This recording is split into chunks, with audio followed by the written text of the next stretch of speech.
తెనాలి పట్టణంలోని రోడ్ల మరమ్మతులు, మెరుగైన పారిశుద్ధ్య నిర్వహణకు ప్రత్యేక చర్యలు తీసుకుంటామని కేంద్ర గ్రామీణాభివృద్ధి సహాయ మంత్రి డాక్టర్ పెమ్మసాని చంద్రశేఖర్ పేర్కొన్నారు. మున్సిపల్ కార్యాలయంలో జరిగిన సమీక్ష సమావేశంలో మంత్రి నాదెండ్ల మనోహర్తో కలిసి డాక్టర్ పెమ్మసాని పాల్గొన్నారు.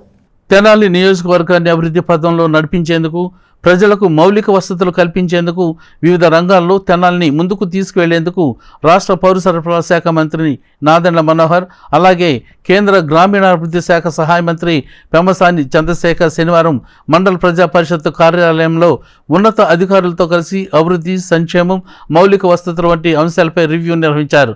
తొలుత గ్రామీణ ప్రాంతాల్లో ప్రజలు ఎదుర్కొంటున్న రోడ్డు సమస్యలు, శానిటేషన్, త్రాగునీరు, అలాగే విద్య, వైద్యం సంబంధించి అనేక అంశాలు చర్చించారు. ఇంతేకాకుండా ప్రభుత్వం ఇచ్చిన నివేశన స్థలాల్లో గృహ నిర్మాణం చేపట్టే వారికి రాష్ట్ర ప్రభుత్వం, కేంద్ర ప్రభుత్వం అదనంగా కొంత ఆర్థిక సహాయాన్ని పెంచిన నేపథ్యంలో వచ్చే ఏడాది ఏప్రిల్ నుంచి గృహ నిర్మాణ పథకాన్ని ముందుకు తీసుకెళ్లేందుకు చేపడుతున్న చర్యలపై కూడా వారు సమీక్షించారు. ప్రభుత్వ పాఠశాలల్లో బేసిక్ అభివృద్ధికి 180 కోట్లు ఖర్చు పెట్టినట్లు అధికారులు తెలియజేయడంతో దీనిపై ఆడిట్ చేయాలని రివ్యూ సమావేశంలో మంత్రులు నిర్ణయించారు. ఈ సందర్భంగా కేంద్ర రాష్ట్ర మంత్రులు పెమ్మసాని చంద్రశేఖర్, అలాగే నాదెండ్ల మనోహర్లు మాట్లాడుతూ తెనాలి నియోజకవర్గం అభివృద్ధిలో, సంక్షేమంలో రాష్ట్రంలోని మొదటి నియోజకవర్గంగా తీర్చిదిద్దేందుకు ప్రతి అంశాన్ని రివ్యూ చేస్తూ తద్వారా అభివృద్ధి కార్యక్రమాలని ముమ్మరం చేస్తామని చెప్పారు. ఈ కార్యక్రమంలో మాజీ మంత్రి ఆలపాటి రాజేంద్ర ప్రసాద్, జిల్లా collector Nagalakshmi, sub collector Sanjana Simha, MPDO Attota Deepti, వివిధ శాఖలకు చెందిన అధికారులు పాల్గొన్నారు.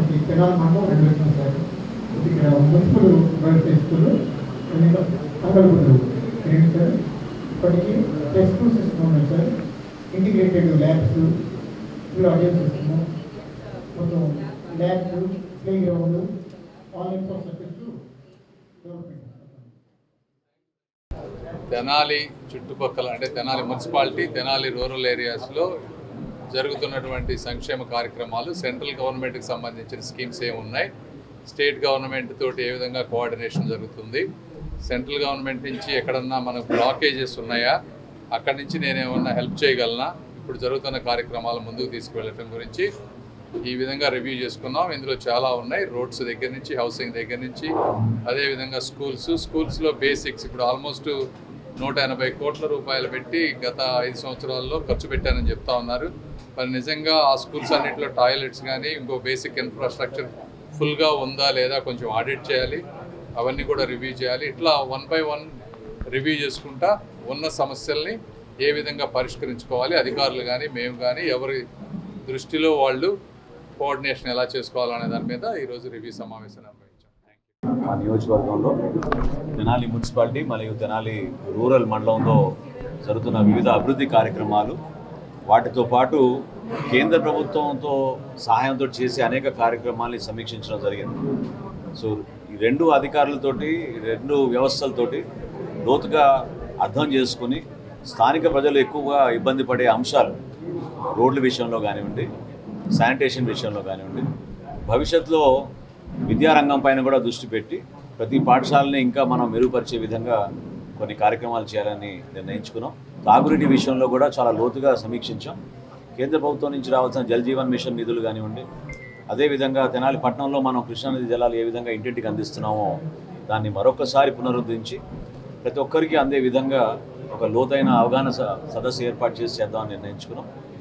గృహాల నిర్మాణంలో ఆయన శాఖ కాబట్టి ప్రత్యేకంగా గ్రామీణ ప్రాంతాల్లో కొత్తగా లబ్ధిదారులు ఏమైనా ఎంపిక చేసి వాళ్ళందరికీ కూడా ఈ అవకాశం కల్పిద్దాం. వచ్చే సంవత్సరం నుంచి అంటే ఏప్రిల్ 1 నుంచి పెరిగిన ధరలు దృష్టిలో పెట్టుకుని గ్రామీణ ప్రాంతాల్లో ₹1,00,000 వరకు, అర్బన్ ప్రాంతాల్లో 70,000 వరకు నిధులు కేంద్ర ప్రభుత్వం నుంచి అదనంగా వస్తాయి. కాబట్టి కొత్తగా ఎవరైతే ఇల్లు కట్టుకుంటామని ముందుకు వస్తారో వాళ్ళని ప్రోత్సహించే విధంగా కొన్ని చర్యలు తీసుకుని లబ్ధిదారులందరికీ కూడా అవగాహన సదస్సులు చేసి ముందుకెళ్తాం.